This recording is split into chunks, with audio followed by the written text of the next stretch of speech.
கூலி trailer release ஆயிடுச்சு. So வெறித்தனமான ஒரு ட்ரெய்லர், ஷார்ட் அண்ட் ஸ்வீட்டாக ஒரு ரிவ்யூ. கடைசி வர பாருங்கள். நீங்கள் கவனிக்க மறந்த சில விஷயத்தை கூட நான் வந்து சொல்லியிருக்க வாய்ப்பு இருக்குது.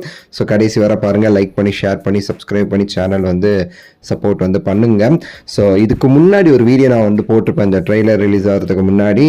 அது வந்து பார்த்தீங்கன்னா ட்ரெய்லர் ரிலீஸ் ஆகிறதுக்கு கொஞ்ச நேரத்துக்கு முன்னாடியே போட்டிருப்பேன். ஏன்னா எனக்கு ஆக்சுவலாக முன்னாடியே தெரியும் என்னென்ன இருக்க போகுதுன்னு. அதை நீங்கள் போய் பார்த்து இருந்தீங்க அப்படின்னாலே நீங்கள் ட்ரெய்லரில் என்னென்ன இருக்குங்கிறத நீங்கள் கணிச்சிருக்கலாம். ஏன்னா வந்து நம்ம சொன்னது அப்படியே வந்து இருந்திருக்கு. ஆக்சுவலா லோகேஷ் அவர்கள் மிகப்பெரிய ஒரு சம்பவக்காரர் அப்படிங்கிறத நிரூபிச்சிருக்காரு. பாருங்களேன், அந்த ட்ரெய்லரை பார்த்தோன்னா படத்துடைய எதிர்பார்ப்பு உங்களுக்கு வந்து 100 மடங்கு வந்து ஏறும். அப்படியே எப்படா படம் வருங்கிற ஹைப் அப்படியே வந்து ஏற்றி விடும். ஆனால் ட்ரெய்லரை நீங்கள் கவனிச்சு பார்த்தீங்கன்னா ஒன்றுமே இருக்காரு அந்த ட்ரெய்லரில். நீங்கள் கதையை எதுவுமே கணிக்க முடியாது, நீங்கள் எதுவுமே பண்ண முடியாது கதையெல்லான்ட்டு.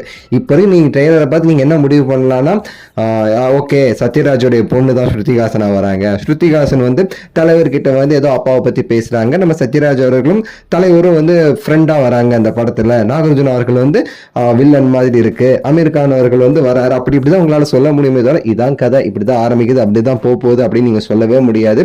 எக்ஸ்ட்ரா நீங்க என்ன சொல்லணும்னா ரஜினிகாந்த் அவர்கள் ஒரு கூலியா இருக்காரு, அவர் வந்து இந்த மாதிரி ஒர்க் பண்றாரு. இது நம்ம எல்லாருக்குமே தெரிஞ்ச கதை. ஏன்னா படத்துடைய பேரே கூலிங்கிறப்போ ரஜினி சார் கூலிங்கிறது நம்ம எல்லாருக்குமே தெரியும் இந்த கதைப்படி.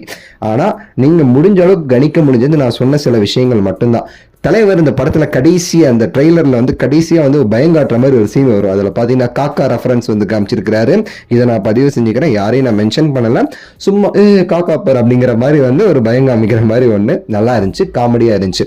இன்னைக்கு வந்து சில புல்திகள் மாதிரி சில நடிகருடைய ரசிகர்கள் வந்து படம் அப்படி இருக்க போது, ட்ரெய்லர் நல்லா இல்லை, இப்படி இருந்துச்சு அப்படி இருந்துச்சு, எங்க ஆள் குயோன்னு ஒரு படம் வந்துச்சு லோகேஷ் இயக்கத்தில், அது எப்படி இருந்துச்சு இது இப்படி இருக்குன்னு சொல்லி வருவானுங்க.